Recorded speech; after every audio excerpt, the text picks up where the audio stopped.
From the AI menu, navigate to Data Apps, and let's get started by building a new app. From the drop-down, select the specific agent that you want to use. Check our other documentations on how to build and customize your agents.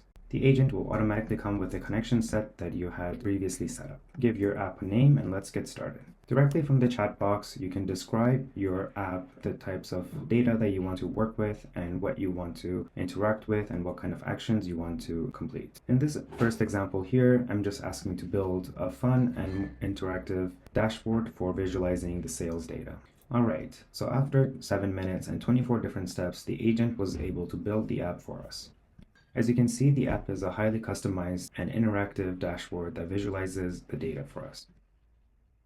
Now let's take a look at other examples of what you can do with a data app. In this example here, we've built a dashboard that allows you to do scenario planning, where it has levers where you can increase and decrease different parameters, and you can see the impact that it would have on your bottom line.